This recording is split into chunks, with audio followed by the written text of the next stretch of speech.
الحمدللہ وکفا والصلاة والسلام علی عبادہ الذین اصطفیٰ خصوصاً علی افضلہم وخاتم النبیین محمد الامین وعلی آلہ وصحبہ اجمعین۔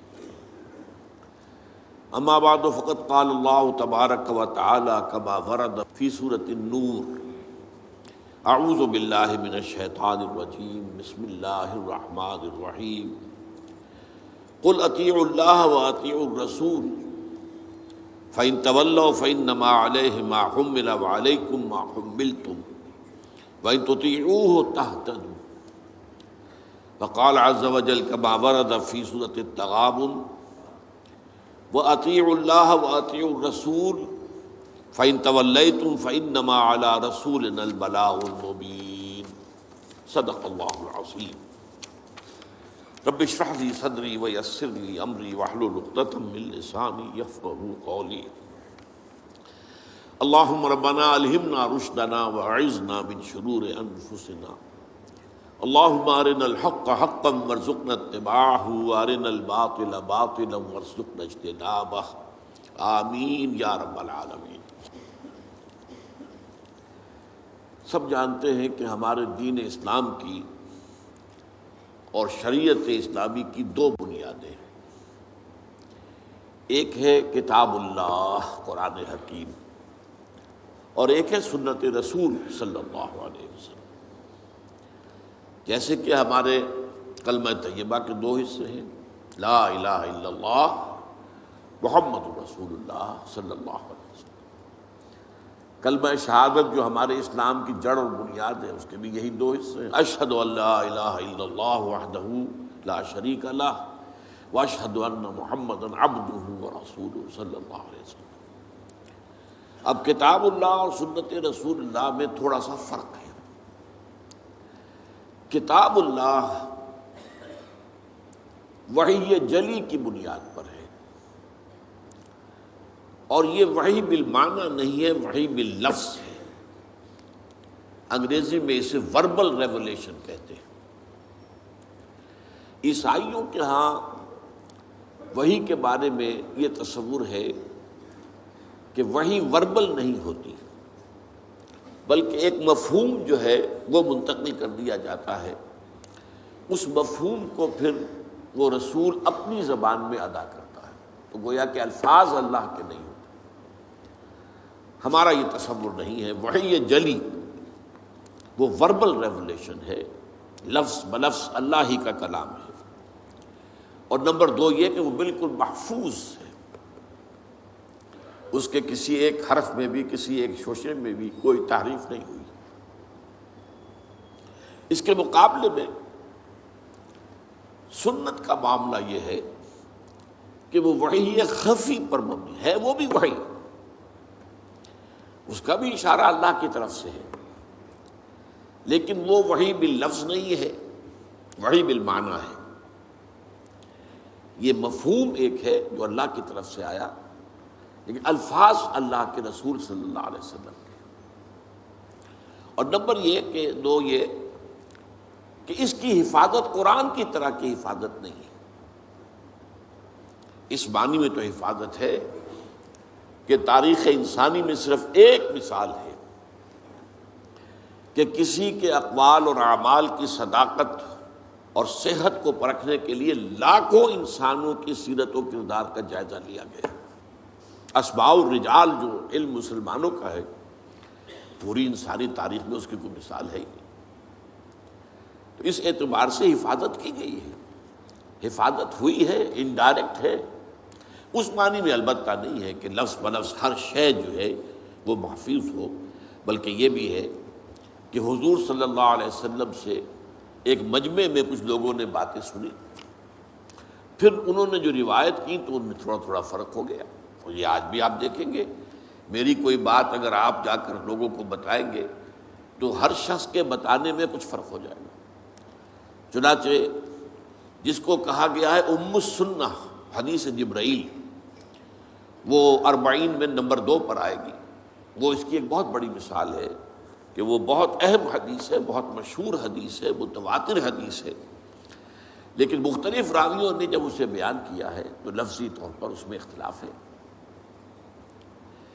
دوسری بات یہ ہے کہ سنت اور حدیث یہ دو الفاظ علیحدہ ہیں۔ سنت حضور کا تعامل، حضور کا طرز عمل، یہ سنت ہے، اور حدیث اس کا ایک ریکارڈ ہے، ریٹن ریکارڈ۔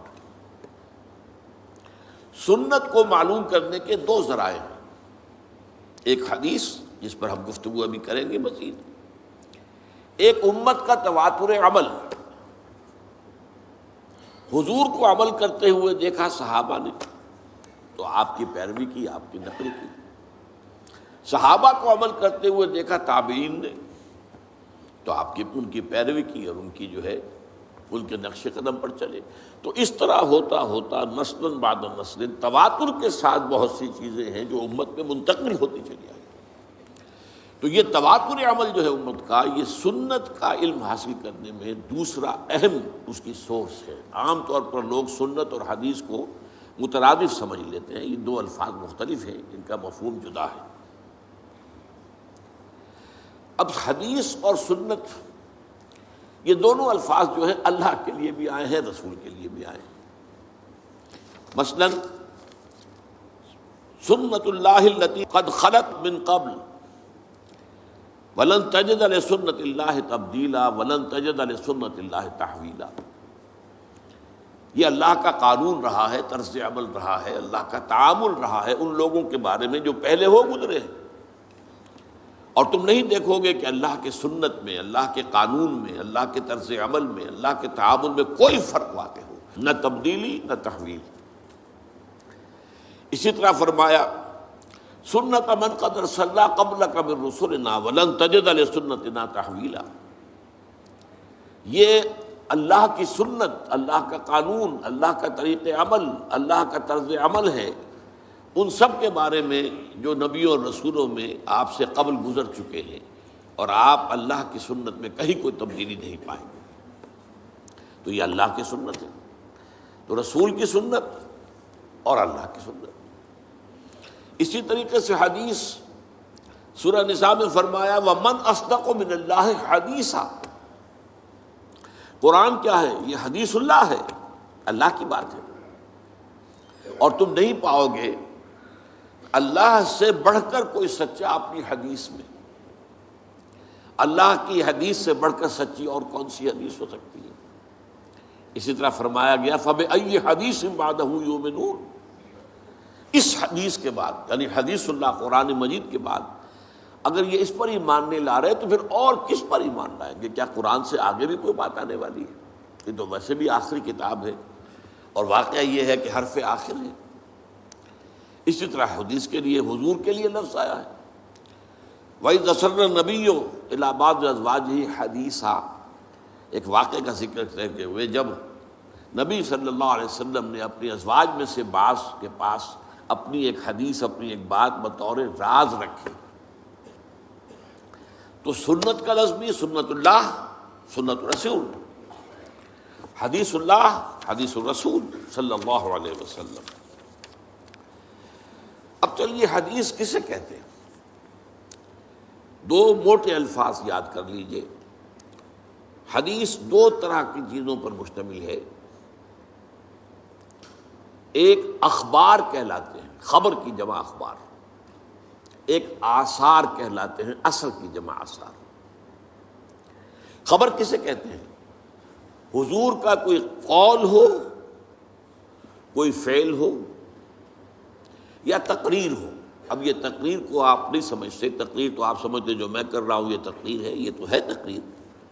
اصل میں تقریر یہاں اس کے معنی کیا ہے کہ کوئی کام حضور کے سامنے کیا گیا اور آپ نے روکا نہیں، برقرار رکھا، تو اسے ایک سند حاصل ہو گئی۔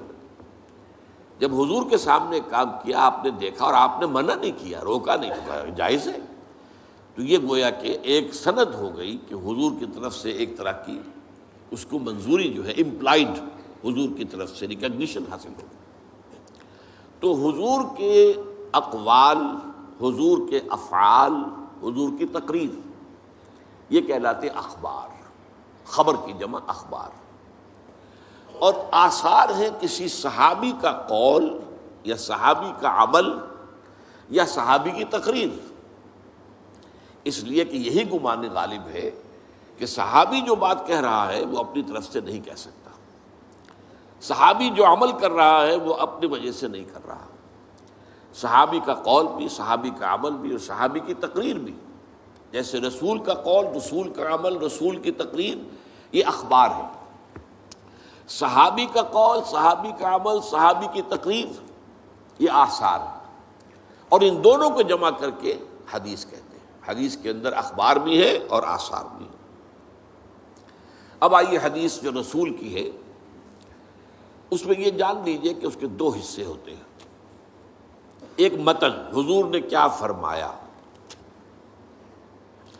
ایک ہے سند، حضور سے کس نے سنا، اس سے کس نے سنا، اس سے کس نے سنا، اس سے کس نے سنا، یہ روایت کہلاتی ہے، اور یہ لنکس، یہ کڑیاں جو ہیں یہ راوی کہلاتے ہیں۔ اب اگر حضرت امام بخاری کوئی حدیث اپنی کتاب میں لا رہے ہیں تو اپنی شخصیت سے لے کر حضور تک کے درمیان کے تمام لنکس دینے پڑیں گے، تب وہ بات جو ہے وہ حدیث ایک مستند درجے کی حدیث سمجھی جائے گی۔ یہ ہے روایت، کڑیاں، حضور سے صحابی نے، صحابی سے تابعی نے، تابعی سے تبع تابعی نے، بعض اوقات صحابی صحابی سے روایت کرتے ہیں، کسی ایک موقع پر ایک صحابی موجود تھے، دوسرے نہیں تھے، تو انہوں نے وہ بات سنی ہے، اب انہوں نے دوسروں کو بتائی تو وہ ان صحابی کے حوالے سے بات کریں گے۔ لیکن یہ کڑیاں جو ہیں یہ ہونی چاہیے حضور کی شخصیت مبارکہ سے لے کر محدث تک، پھر محدث سے ہمارے ہاں علماء کے اندر سند چلتی ہے، جو لوگ بھی دینی علوم سے فارغ التحصیل ہوتے ہیں ان کی بھی سند ہے، بخاری سے لے کر بھی نیچے تک بات آئے گی کہ جو محدث آج بیٹھا ہوا حدیث بیان کر رہا ہے اگر وہ واقعی محدث ہے تو امام بخاری سے اپنے تک بھی اس کے پاس سلسلہ ہونا چاہیے۔ آپ اندازہ کیجئے کہ اس حدیث کے لیے کتنی محنتیں کی گئی ہیں اور کس قدر کوششیں ہوئی ہیں، اور یہ سند کی چھان بین کے لیے میں نے آپ سے عرض کیا تھا، تاریخ انسانی میں سند میں دیکھنا یہ پڑتا ہے کہ فلاں شخص جو بیچ میں آ گیا ہے اس کے بارے میں کوئی ایسی رپورٹ تو نہیں ہے کہ وہ جھوٹا تھا، کوئی ایسی بات تو نہیں ہے کہ اسے کچھ یادداشت اس کی کمزور ہو گئی تھی، کوئی سوء حفظ کا کوئی عارضہ تھا کہ بات یاد نہ رہتی، تو چھان بین تمام راویوں کی، اس کا نام ہے اسماء الرجال، لوگوں کے نام، راویوں کے تمام نام اور ان کی سیرت و کردار کے بارے میں سند۔ جیسا کہ میں نے عرض کیا تاریخ انسانی میں یہ معاملہ کبھی ہوا ہی نہیں، واحد ایک شخصیت ہے محمد الرسول اللہ صلی اللہ علیہ وسلم کی کہ آپ کے احادیث کو پرکھنے کے لیے تمام راویوں کے حالات معلوم۔ تو حدیث جمع ہے متن اور سند، اور سند کا میں آپ کو بتا چکا ہوں کہ وہ حضور سے لے کر محدثین تک بات آتی ہے۔ اب سند کے اعتبار سے حدیث کی بہت سی قسمیں ہیں، مثلاً یہ کہ مسند اور متصل وہ حدیث کہلائے گی جس کی ساری کڑیاں جو ہیں حضور سے لے کر محدث تک یہ انٹیکٹ ہے، متصل ہے، کہیں کوئی وقفہ نہیں آتا بیچ میں۔ مرفوع وہ حدیث کہلاتی ہے جو حضور کے سے روایت کی جا رہی ہو بات، اس کے مقابلے میں مرسل ایک تابعی کوئی بات کر رہے ہیں اور حضور سے وہ روایت کر رہے ہیں اور یہ نہیں بتا رہے کہ حضور کے اور ان کے درمیان کس صحابی نے انہیں بتایا ہے، اسے مرسل کہیں گے۔ اب یہ درجات ہیں، مرسل کا درجہ وہ نہیں ہوگا جو مرفوع کا ہے۔ اسی طریقے سے موقوف کہلاتی ہیں، منقطع کہلاتی ہے، مقطوع کہلاتی ہیں حدیثیں جو صرف تابعی پر آ کر ختم ہو گئی، وہ اس سے آگے کی بات نہیں کر رہا، تابعی کی بات ہے۔ تو اس حوالے سے بہت سی قسمیں ہیں۔ ایک متواتر حدیث ہوتی ہے جس کے کہ ہر لیول پر بہت سے راوی موجود، حضور سے کئی صحابہ نے سنا ہو، پھر ان سے ہر صحابی سے کئی تابعین نے سنا ہو، پھر ہر تابعی سے کئی جو ہے تبع تابعین نے سنا ہو، تو ہر جو لیول ہے روایت کا اس پر متعدد جو ہے کثیر جو ہے راوی موجود ہوں، تو ایسی حدیث کو متواتر کہا جاتا ہے، اس کا یہ بہت اونچا درجہ ہے احادیث کے اندر۔ اسی طریقے سے مشہور حدیث اسے کہتے ہیں کہ راویوں کی ہر سطح پر کم از کم 3 راوی، وہ 3 سے بھی زیادہ ہیں تب تو ہو گئے متواتر، لیکن اگر یہ کہ کم سے کم 3 ہر لیول پر موجود ہے تو وہ مشہور کہلائے گا۔ لیکن اگر کوئی ایک راوی ہے چل رہا ہے تو پھر اس کو غریب بھی کہیں گے، خبر واحد بھی کہیں گے۔ اسی طرح حدیث صحیح، حدیث حسن، حسن لغیرہ ہی، حسن لذاتہ، یہ مختلف جو ہے احادیث کے سند کے اعتبار سے مختلف درجے ہیں، مختلف قسمیں ہیں۔ البتہ اس کے بعد پھر آتا ہے حدیث ضعیف، کمزور حدیث۔ کمزور حدیث کسے کہتے ہیں؟ جس میں کسی ایک راوی کے بارے میں شک ہو کہ یا تو اس کا کردار جو ہے وہ معیاری نہیں تھا، اس کے اخلاق، اس کی سیرت، اس کے معاملات درست نہیں تھے، ایک راوی ہے بیچ میں ایسا، تو ضعف پیدا ہو گیا، کمزوری پیدا ہو گئی اس روایت کے اندر، اس لنک کے اندر ایک کڑی جو ہے گویا کہ کمزور ہے۔ اور یا یہ ہے کہ اس کے بارے میں یہ معلوم ہو کہ اسے سوء حافظہ، میموری جو ہے وہ اس کی کمزور ہو اور اس کے اندر خرابی ہو، تو اس کے بھی شک پڑ جائے گا۔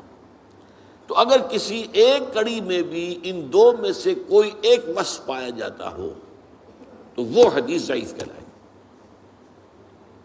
اس سے پھر سب سے نیچے درجہ جو آتا ہے وہ آتا ہے موضوع کا، جس کے بارے میں محدثین نے تحقیق کر کے، چھان بین کر کے یہ فیصلہ کر دیا کہ یہ تو گھڑی ہوئی حدیث ہے، جھوٹی حدیث، اس کی حضور کی طرف نسبت صحیح نہیں ہے۔ یہ پھر اپنی جگہ پر ان موضوعات کو بھی جمع کر لیا گیا ہے، جتنی حدیثیں وضع کی گئی ہیں کتاب الموضوعات، تو موضوع حدیثوں کو بھی جمع کر لیا گیا، یعنی اس درجے معاملہ کیا گیا ہے نبی اکرم صلی اللہ علیہ وسلم کے اقوال اور افعال اور تقریر کے ضمن میں۔ البتہ اس میں ایک بات میں عرض کروں گا کہ عام طور پر کسی حدیث کے ساتھ لکھ دیا جائے ضعیف، تو آج ہمارا خیال یہ ہوتا ہے کہ اس کو چھوڑو، نہیں، یہ نہیں۔ حدیث ضعیف جو ہے وہ ضعیف روایت میں کسی ایک کڑی کے اندر بھی اگر کوئی ضعف آ گیا تو ضعیف کہلائے گی، لیکن ضعیف حدیثوں کے اندر بہت سی اعلیٰ حدیثیں موجود ہیں، حکمت کے موتی موجود ہیں، علم اور حکمت کے قیمتی موتی موجود۔ اس کی وجہ کیا ہے؟ دیکھیے، ایک ہے سچ کا سچ ہونا، ایک ہے سچ کا سچ ثابت ہو جانا۔ کتنے سچ ہوتے ہیں جو اپنی جگہ سچ ہے، ان کو ثابت آپ نہیں کر سکتے۔ آپ نے وکلاء سے سنا ہوگا کہ خالص سچ پر کوئی ایک مقدمہ بھی نہیں جیتا جا سکتا، کچھ نہ کچھ جھوٹ اس میں شامل کرنا پڑتا۔ تو سچ کا ثبوت جو ہے وہ آسان کام نہیں ہے۔ اس کا یہ مطلب نہیں جو سچ ثابت نہ ہو سکے وہ جھوٹ ہے، یہ نہیں ہے۔ سچ ثابت نہیں ہو سکا، یہ اپنی جگہ بات ہوئی، لیکن پھر کیا اس کو ہم کہیں گے جھوٹ ہے؟ یہ نہیں۔ تو حدیث موضوع جو ہے وہ حدیث ضعیف جو ہے وہ کمزور تو ہے، موضوع نہیں ہے، وہ متروک نہیں ہوگی، وہ چھوڑی نہیں جائے گی۔ ہاں، اس سے کوئی حکم شرعی نہیں نکلے گا، شریعت کا حکم کسی شے کی حلت، حرمت، فرضیت وغیرہ، یہ حدیث ضعیف سے نہیں ہوگا۔ شریعت کے احکام جو ہیں وہ بہرحال اس سے بالا تر جو میں نے آپ کے سامنے طبقات رکھے حدیث کے، پھر انہی سے جو ہے شریعت کے احکام کا استنباط ہوگا۔ ضعیف حدیث سے شریعت کا کوئی حکم ثابت نہیں ہوتا، لیکن جیسا کہ میں نے عرض کیا، حکمت کے موتی بڑے بڑے، علم کے، حکمت کے، وہ آپ کو ضعیف حدیثوں میں ملیں گے۔ اور یہ تقریباً اجماع ہے امت کا کہ ضعیف احادیث جو ہیں وہ فضائل کے ضمن میں قابل قبول ہیں، جس میں کسی عمل کی فضیلت بیان ہو رہی ہے، اس کے ضمن میں جو ضعیف احادیث ہیں وہ قابل قبول ہے، ان کو اختیار کیا جا سکتا ہے۔ ہمارے بہت سے بڑے بڑے مصنفین ائمہ نے ضعیف احادیث کو اپنی کتابوں میں شامل کیا ہے۔ وہ ثابت تو نہیں ہو سکی اور سند کے اعتبار سے ثابت نہیں ہو سکی، کہیں ایک جگہ بھی کوئی اگر رکھنا پڑ گیا تو اس کا مطلب ہے کہ وہ ضعیف ہو گئی، لیکن پھر میں دوہرا رہا ہوں کہ اس کا یہ مطلب نہیں کہ وہ جھوٹی ہے یا گھڑی ہوئی ہے۔ اس کے لیے لفظ موضوع کا، حدیث موضوع، وہ گھڑی ہوئی، جس کو کہ محدثین نے سوچ سمجھ کر جو ہے وہ موضوع قرار دیا۔ اب ایک خاص لفظ کی طرف میں آ رہا ہوں، اربعین، چونکہ ہمیں اربعین نووی کا مطالعہ کرنا ہے۔ حضور کی ایک حدیث ہے جو اگرچہ ضعیف ہے، جس کے ضعیف ہونے پر سب کا اجماع ہے۔ حالانکہ نوٹ کیجئے اس حدیث کے راویوں میں صحابہ کے نام آتے ہیں: حضرت علی، حضرت عبداللہ ابن مسعود، حضرت معاذ بن جبل، حضرت عبداللہ ابن عمر، حضرت ابو الدرداء، حضرت عبداللہ ابن عباس، حضرت انس ابن مالک، حضرت ابو ہریرہ، حضرت ابو سعید خدری رضی اللہ تعالی عنہم اجمعین۔ اتنے صحابہ سے شروع ہوئی، لیکن آگے لنک ٹوٹ رہے ہیں۔ کہیں تابعی کے لیول پر بات نہیں بن رہی، کہیں تبع تابعین کے لیول پر بات نہیں بن رہی، کہیں کوئی راوی آ گیا ہے بیچ میں کہ جو قابل اعتماد نہیں ہے، جس کی سیرت و کردار یا جس کے بارے میں شک ہے کہ اس کا حافظہ ٹھیک نہیں رہا تھا، تو یہ کہیں آ گیا، رکھنا پڑ گیا، لہذا وہ ضعیف تو رہے گی۔ لیکن اتنے صحابہ سے روایت ہوئی ہے تو اس کے اوپر پھر بہت توجہ دی ہے علماء کرام نے۔ 50 سے زیادہ کتابیں۔ اب وہ حدیث کیا ہے وہ میں پہلے آپ کو سنا دوں۔ حدیث کا متن اب بتا رہا ہوں میں آپ کو۔ من حفظ علی امتی 40 حدیثا من امر دینہا بعثہ اللہ یوم القیامت من زمرۃ الفقہاء والعلماء۔ حدیث کا ایک مجموعہ ہے کنز العمال، اس میں ضعیف احادیث بھی ہے، صحیح احادیث بھی ہے۔ کنز العمال، اس میں یہ حدیث موجود ہے، اور جیسا کہ میں نے کہا صحابہ میں سے اتنے صحابہ کے نام میں نے آپ کو لے دیے، یہ سب کے سب فقہاء صحابہ میں سے، بہت چوٹی کے صحابہ میں سے۔ لیکن یہ ہے کہ وہ اس کی روایت، جیسا کہ میں نے عرض کیا، سارا دار و مدار روایت پر ہے، اسی کے اوپر معاملہ جو ہے حدیث کا مقام و مرتبہ متعین ہوگا۔ ترجمہ کیا ہے؟ جس شخص نے بھی میری امت کے لیے یا میری امت کی حفاظت کے لیے، اس کے دین و شریعت کی حفاظت کے لیے میری 40 حدیثیں یہ حفظ کی، دین کے معاملے میں 40 حدیثیں حفظ کی، اللہ تعالیٰ اسے اٹھائے گا قیامت کے دن من زمرۃ الفقہاء، فقہاء میں، والعلماء، اور علماء میں۔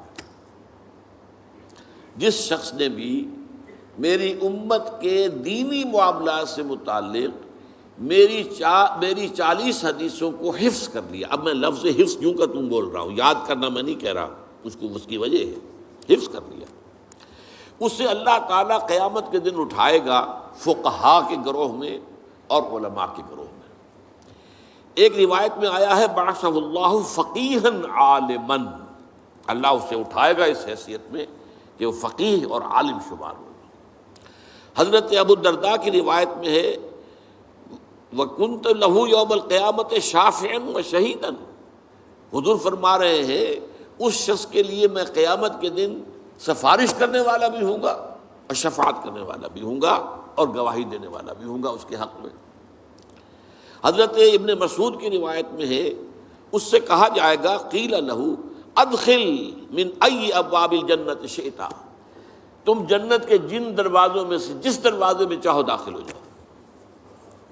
اور فی روایت ابن عمر، حضرت عبداللہ ابن عمر رضی اللہ تعالی عنہما کی روایت میں ہے کتب فی زمرۃ العلماء وحشر فی زمرۃ الشہداء، اس شخص کا نام لکھ لیا جائے گا علماء کی فہرست میں، اور وہ قیامت کے دن اٹھایا جائے گا، میدان حشر میں لایا جائے گا شہداء کے ساتھ۔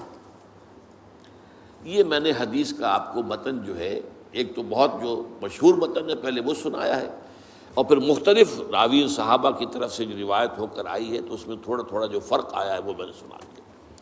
اب یہاں نوٹ کیجئے کہ میں نے حفظ کے لفظ کو اس حدیث کے ترجمے میں کیوں برقرار رکھا۔ دیکھیے حفظ کا ایک عجیب تصور تو ہمارے ہاں ہے، قرآن کا حافظ ہے، مفہوم جانتا ہی نہیں، یہ کیسا حافظ ہے؟ یہ تو نام کا حافظ ہے۔ صحابہ کرام میں اگر کوئی صرف حفظ کرتا تھا تب بھی چونکہ عربی اپنی زبان تھی مفہوم جانتا تھا، تو قرآن مجید کے متن کو اور اس کے مفہوم کو دونوں کو یاد کرنا اور ذہن میں رکھنا، بلکہ اس سے بھی آگے بڑھ کر الاتقان فی علوم القرآن کے اندر ایک روایت ہے کہ صحابہ کرام میں سے جن حضرات کا خاص شغف قرآن سے تھا، جیسے حضرت عثمان ابن عفان، حضرت عبداللہ ابن مسعود رضی اللہ تعالی عنہما، ان کا یہ کہنا تھا کہ ہم جب نبی اکرم صلی اللہ علیہ وسلم سے 10 آیتیں پڑھ لیتے تھے تو جب تک اس کے علم اور عمل دونوں کو حاصل نہیں کر لیتے تھے آگے نہیں بڑھتے تھے. اب نوٹ کیا آپ نے؟ علم اور عمل، الفاظ ہی نہیں، علم بھی، یعنی 3 چیزیں اب جمع کیجئے. الفاظ ان کے حافظے میں محفوظ ہو جائے، علم ان کے ذہن میں آ جائے، اور عمل ان کی سیرت کا حصہ بن جائے. 3 شرطیں پوری ہوں گی تو وہ حافظ کہلائے گا. اب اس اعتبار سے اس حفظ کے لفظ کو یہاں اپلائی کیجیے. جس شخص نے امور دینیہ سے متعلق میری 40 حدیثیں حفظ کی، میں نے اسی لیے پھر لفظ یوں کہ تو برقرار رکھا، یعنی اس کے الفاظ بھی یاد کر لیے، وہ اس کے حافظے میں آ گئے، اس کا علم بھی سمجھ لیا، وہ اس کے ذہن میں آ گیا، اس پر عمل بھی کیا، وہ اس کی سیرت و کردار کا جز بن گیا. اس لیے کہ اسی معنی میں حضرت عائشہ صدیقہ رضی اللہ تعالی عنہا سے جب سوال کیا گیا، کچھ تابعی حضرات جمع ہوئے، اور آپ اندازہ کر سکتے ہیں کہ کیسی حسرت ہوگی تابعین کو، کہ جیسے کہ قسمت کی خوبی دیکھیے ٹوٹی کہاں کمند، 2-4 ہاتھ جب کہ لبے بام رہ گیا. اگر ہم بھی چند سال پہلے دنیا میں آ جاتے تو حضور کی صحبت سے مستفید ہوتے. تو جتنا معاملہ قریب کا ہو حسرت اتنی زیادہ ہوتی ہے. ہمارا تو فصل 1400 برس کا ہے تو اس طرح کا کوئی تصور ہی دن میں نہیں آ سکتا، لیکن جن کا فصل اتنا ہی تھا تو ان کی تو صورت وہی ہوگی کہ قسمت کی خوبی دیکھیے ٹوٹی کہاں کمند، 2-4 ہاتھ جب کہ لبے بام رہ گیا. تو اگر ہم ذرا پہلے آ گئے ہوتے تو ہم حضور کی صحبت سے اور آپ کی دیدار سے ہم مشرف ہوتے. تو حضرت عائشہ ام المومنین رضی اللہ تعالی عنہا کے پاس کچھ تابعی آئے کہ ہمیں حضور کی سیرت سنائیے. اب عجیب بات دیکھیے، حضرت عائشہ نے پلٹ کر سوال کیا، الستم تقرؤون القرآن، کیا تم لوگ قرآن نہیں پڑھتے؟ انہوں نے عرض کیا، ام المومنین قرآن تو ہم پڑھتے ہیں، ہم نے تو سیرت کی بات کی. حضرت ام المومنین حضرت عائشہ صدیقہ، اور یہ جان لیجیے ان کا شمار بھی فقہائے صحابہ میں ہے، چوٹی کے فقہا میں حضرت عائشہ صدیقہ. انہوں نے جواب دیا، کان خلقہ القرآن، حضور کی سیرت قرآن ہی تو تھی. یعنی قرآن متلو ہے، تلاوت کیا جاتا ہے، الفاظ اور حروف کی شکل میں تمہارے سامنے. وہ قرآن مجسم تھے، قرآن ان کی رگ و پے میں سرایت کر گیا تھا، قرآن ان کی پوری شخصیت اس کا جزو لازم بن گیا تھا. تو کھانا خلق اور قرآن. اور ویسے بھی آپ دیکھیں قرآن مجید کے اندر جب آپ پڑھیں گے تو بہت سی صورتیں جو ہے وہ تو معلوم ہوتا سیرت کے ابواب ہیں. سورہ انفال پڑھیے، یہ غزوہ بدر کا بیان ہے شروع سے آخر تک. یہ ایک باب ہے سیرت النبی کا. آل عمران کا بڑا حصہ جو ہے وہ غزوہ احد پر مشتمل ہے. اس طریقے سے اسی طریقے سے سورہ توبہ کا بڑا حصہ جو ہے غزوہ تبوک سے متعلق ہے. اس حوالے سے بھی سیرت بنتی ہے، لیکن یہ کہ وہاں اس مفہوم جو ہے بہت مختلف ہے کہ قرآن کی جملہ تعلیمات اس کو مجسم شکل میں دیکھنا ہو تو محمد صلی اللہ علیہ وسلم، تو تم قرآن پڑھو، اسی کے آئینے میں تمہیں محمد صلی اللہ علیہ وسلم کی سیرت نظر آ جائے گی. اچھا، اب یہ جو حدیث میں نے آپ کو سنائی ہے، جیسا کہ میں نے عرض کیا، اس پر اجماع ہے کہ یہ ضعیف ہے، لیکن اس کے ساتھ اشتغال جسے کہتے ہیں، اس کے ساتھ دلچسپی، اس کے ساتھ معاملہ، اس کا پڑھنا پڑھانا، 50 سے زیادہ ائمہ دین اور علماء نے ان کا مجموعے 40 حدیثوں کے اپنے مرتب کیے. لہذا یہ کیٹیگری بن گئی الاربعون، 40 حدیثیں فلاں کی، 40 حدیثیں فلاں کی، 40 حدیثیں شاہ ولی اللہ دہلوی رحمۃ اللہ علیہ وغیرہ وغیرہ. اس سے پہلے بھی ہمارے بڑے سلف کے اندر نہ معلوم کتنے لوگوں نے 40 مرتب کی، اور بہت سے لوگوں نے پھر صرف مرتب ہی نہیں کی ہیں، ان کی شروح لکھی ہے. اب اس میں نوٹ کیجئے کہ یہ جو کتاب ہم پڑھیں گے اس کے مرتب کرنے والے امام نووی ہیں. نووی ایک قصبہ تھا دمشق کے قریب. ان کا پورا نام ہے امام یحییٰ بن شرف الدین نووی. 631 ہجری میں پیدا ہوئے ہیں اور 676 ہجری میں فوت ہو گئے. یعنی میں نے جب حساب لگایا تو کل 45 برس ان کی عمر ہوئی. لیکن وہ حدیث کے بہت بڑے فاضل. یہ تو ایک مختصر مجموعہ ہے جو ہم پڑھیں گے، لیکن یہ ہے کہ ان کی ایک بڑی کتاب ہے ریاض الصالحین، وہ بہت مقبول ہے، بہت مقبول ہے، بہت مقبول ہے. اور تمام 40 جو مرتب کیے گئے ان میں سب سے زیادہ مقبول اور مشہور یہ امام نووی کی 40. اصل میں 40 نہیں، لفظ 40 ہے، الاربعون النوویہ. لیکن اردو میں ہم فارسی ترکیب سے، آپ بھی جب دیکھیں کہ کتاب چھپ کر آپ کے سامنے آئے 40 نووی، تو یہ فارسی ترکیب کے اعتبار سے اس میں زیر لگا ہوا آپ پائیں گے. تو وہ اصل میں عام فہم کرنے کے لیے جو ہمارے اردو دان لوگوں کے لیے، تو یہ جو ہے یوں سمجھیے کہ حضور صلی اللہ علیہ وسلم کے تقریباً 600 برس بعد ان کی پیدائش ہے. 631 ہجری، جبکہ حضور کا انتقال ہے سن 11 ہجری، تو 620 برس کا فصل ہے اور 676 میں ان کا انتقال ہے. ان کی کتاب ہے 40 نووی جو انشاءاللہ ہم مطالعہ کریں گے. اب جو چند منٹ ہمارے پاس باقی ہیں میں اس میں آپ کے سامنے یہ عرض کر دوں. اس وقت دنیا میں 2 فتنے بہت عظیم ہیں اور بدقسمتی سے دونوں کو بڑا فروغ حاصل ہو رہا ہے، اور دونوں کے تعلق حضور صلی اللہ علیہ وسلم کی شخصیت سے. ایک ہے ختم نبوت کی مہر توڑنے والا فتویٰ، نئی نبوت کا دعویٰ.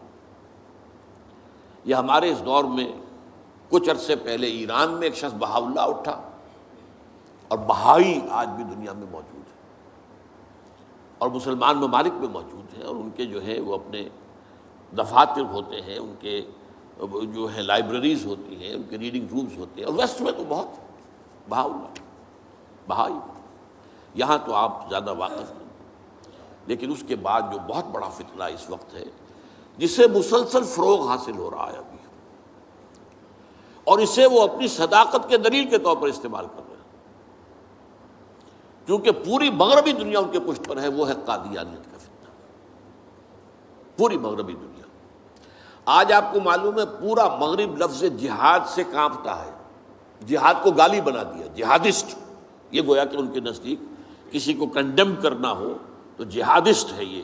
تو یہ جہاد، اس جہاد یعنی قتال کی نفی کی تھی غلام احمد قادیانی نے، اسی لیے انگریزوں کا چہیتا بنا تھا.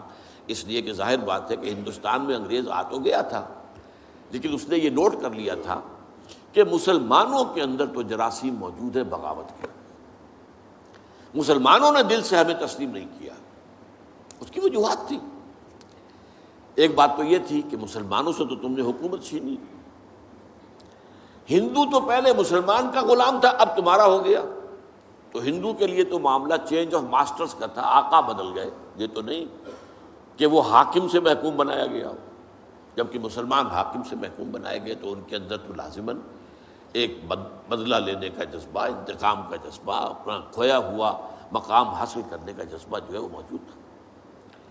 چنانچہ یہی وجہ ہے کہ حضرت سید احمد شہید بریلوی رحمۃ اللہ علیہ کی تحریک چلی. اگرچہ بہرحال مشیت ایز دی اور کچھ ان کی بھی اجتہادی غلطی سے وہ ناکام ہو گئے دنیاوی اعتبار سے، بالا کوٹ میں شہید ہو گئے. لیکن یہ ہے کہ اس نے ایک سور پھونک دیا تھا مسلمانوں کے اندر جہاد کا. ان کے بعد بھی طویل عرصے تک اس علاقے کے اندر انگریزوں کے خلاف جو ہے وہ جہاد جاری رہا ہے، مسلسل جاری رہا ہے. اور اس کے بعد آپ کو معلوم ہے کتنے ہی علماء تھے جو پھانسی چڑھائے گئے ہیں، جن کو جو ہے کالا پانی بھیجا گیا ہے کہ علماء نے اس کو جو ہے دارالحرب قرار دے دیا. اور دارالحرب کے اندر رہتے ہوئے مسلمان کے لیے فرض ہوتا ہے کہ وہ اس دارالحرب کو جو دارالاسلام بنانے کی جد و جہد کرے. یہی وجہ ہے کہ 20ویں صدی کے آغاز تک بھی ہمیں سراغ ملتا ہے وہ ریشمی رومال کی تحریک.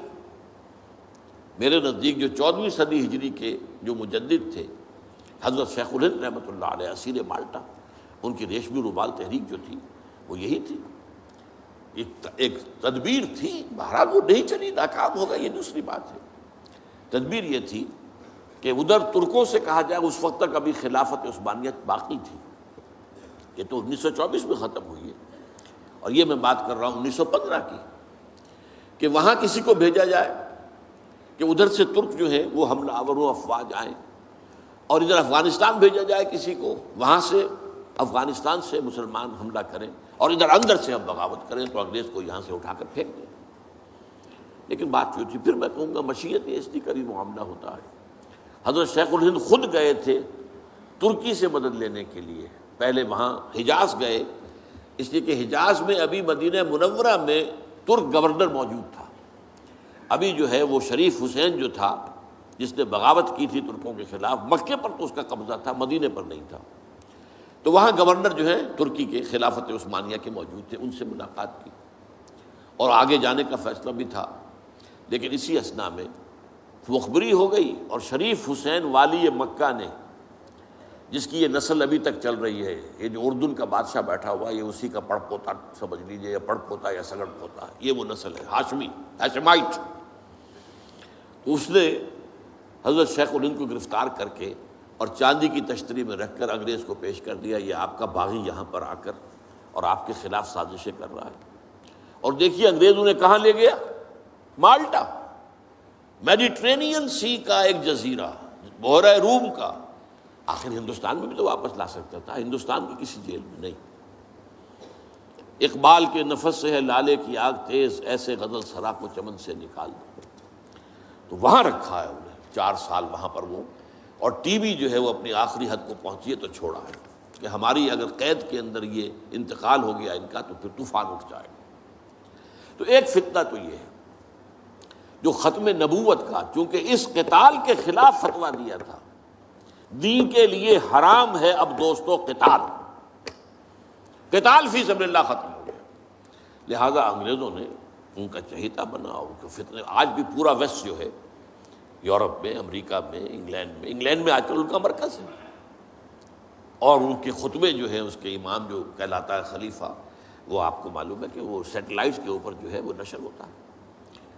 دوسرا فتنہ جو ہے، جو اپنی تاثیر کے اعتبار سے اس پہلو سے اس سے بھی زیادہ خطرناک ہے کہ وہ زیادہ پھیل رہا ہے اور اس کا ادراک اور احساس نہیں ہے۔ ختم نبوت کا معاملہ تو ایسا ہے جو اتنا واضح ہے، کسی کا نبوت کا دعویٰ کرنا اتنا واضح ہے کہ ہر مسلمان سمجھ لے گا کہ واقعی وہ تو دائرہ اسلام سے خارج ہو گئے، اور جو اسے مانے وہ دائرہ اسلام سے خارج۔ چنانچہ یہ فیصلہ جو ہے ہمارے ہاں آپ کو معلوم ہے، سرکاری سطح پر، حکومتی سطح پر، ریاست کی سطح پر، پارلیمنٹ نے طے کیا کہ قادیانی خواہ وہ ربوائی ہے اصل قادیانی، خواہ وہ لاہوری ہے جو لاہوری احمدی اپنے آپ کو کہتے ہیں، وہ دونوں دائرہ اسلام سے خارج ہیں۔ لیکن یہ دوسرا فتنہ وہ ہے کہ جو اندر ہی اندر جیسے دیمک جو ہے لکڑی کو کھا جاتی ہے، ان کا یہ فتنہ ہے انکار حدیث کا فتنہ۔ قرآن مانیں گے، قرآن کو سمجھیں گے، حدیث ہاں ٹھیک ہے، حدیث اپنی جگہ ہے، اس میں اخلاقی تعلیمات جو ہیں ان کو ہم سر سے سینے سے لگائیں گے، لیکن مطاع جو ہے حضور کی ذات صرف اپنے زمانے کے لیے تھی، بعد کے لیے نہیں۔ میں نے جو آج آپ کو آیات سنائی تھی، قل اطیعوا اللہ واطیعوا الرسول، اے نبی کہہ دیجیے اطاعت کرو اللہ کی اور اطاعت کرو رسول کی صلی اللہ علیہ وسلم۔ فَإِن تَوَلَّوْا، پھر اے نبی اگر یہ پیٹھ موڑ لے، فَإِنَّمَا عَلَيْهِ مَا حُمِّلَ وَعَلَيْكُمْ مَا حُمِّلْتُمْ، تو ان سے کہہ دیجیے، انہیں یہ بات بتا دیجیے کہ جو ذمہ داری ہم نے ڈالی اپنے رسول پر وہ اسی کے مسئول ہوں گے، جو ذمہ داری تم پر پڑی ہے اس کے مسئول تم ہوگے۔ وَإِن تُطِيعُوهُ تَهْتَدُوا، اور اگر تم ان کی اطاعت کرو گے تبھی تم ہدایت پر ہوگے۔ دوسرا سورۃ تغابن کی آیت میں نے آپ کو سنائی تھی، وَأَطِيعُوا اللَّهَ وَأَطِيعُوا الرَّسُولَ فَإِن تَوَلَّيْتُمْ فَإِنَّمَا عَلَىٰ رَسُولِنَا الْبَلَاغُ الْمُبِينُ، اطاعت کرو اللہ کی، اطاعت کرو رسول کی صلی اللہ علیہ وسلم۔ پھر اگر تم نے پیٹھ موڑ لی تو جان لو کہ ہمارے رسول پر تو صرف پہنچا دینے کی ذمہ داری تھی، آگے تم مسئول ہو کہ تم تک جو پہنچا دیا گیا تھا پیغام تم نے اسے قبول کیوں نہیں کیا۔ یہ جو اطاعت رسول ہے یہ دائمی ہے، یہ ایسا نہیں ہے کہ صرف حضور اس کے لیے الفاظ استعمال کر دیتے ہیں۔ وہ مرکز ملت اپنے دور میں، اپنے زمانے میں مرکز ملت تھے محمد صلی اللہ علیہ وسلم، لہذا امیر جماعت کی حیثیت سے، امیر ملت کی حیثیت سے ان کا حکم مانا جانا ضروری تھا۔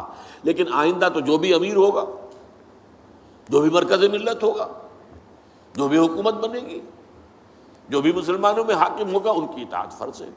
اور یہ فتنہ اس تیزی سے پھیلا ہے، اس تیزی سے پھیلا ہے، اس لیے کہ شریعت کی بہت سی پابندیاں ان لوگوں نے اسی حوالے سے حدیث کو اٹھا کر پھینک دیا۔